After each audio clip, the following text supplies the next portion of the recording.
Hello everyone, welcome back to Learn Flutter for Beginners series.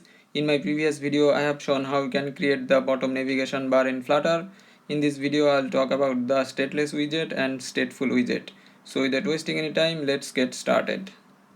As you can see, I'm developing Flutter on a Mac now. Flutter development is basically same in all platforms such as Windows, Linux or Ubuntu, except you can develop for Apple devices on a Mac. If you are wondering how I created this iOS device, it's just simply clicking on the devices and then selecting the iOS device from the menu.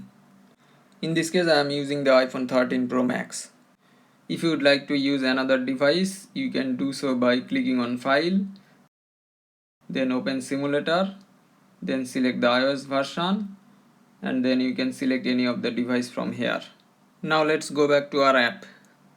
As you can see, if we click on any of these bottom navigation bar items, nothing is getting selected. It is because we are using a stateless widget. Stateless widget is used for static view.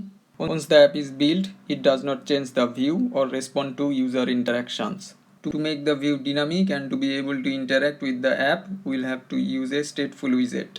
So let's go ahead and create a stateful widget. Actually, we can convert any stateless widget into a stateful widget. To do so, we just have to right click on stateless widget and then click on refactor and then convert to stateful widget. As you can see, we have our stateless widget converted to a stateful widget now. Next, we'll create an integer variable that will hold the index value of the bottom navigation bar items.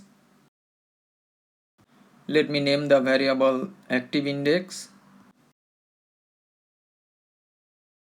And I will set the initial value to 0. Let's scroll down and change the current index from static value to a dynamic one. In this case, the ActiveIndex variable we just created. Now we'll have to use a onTap method. This function will take the index value of the bottom navigation bar item. Let's call it index. Inside this onTap method, we'll call the setState function. This function will set the value of the active index variable to the index value of the bottom navigation bar item. So let me type in active index, which will be equal to the index value.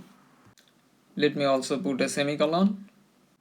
Now if we save this file, the hot reload may not work since we converted the stateless widget into a stateful widget.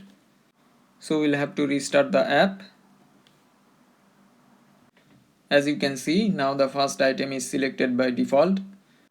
And if we click on any other item, that item is getting selected.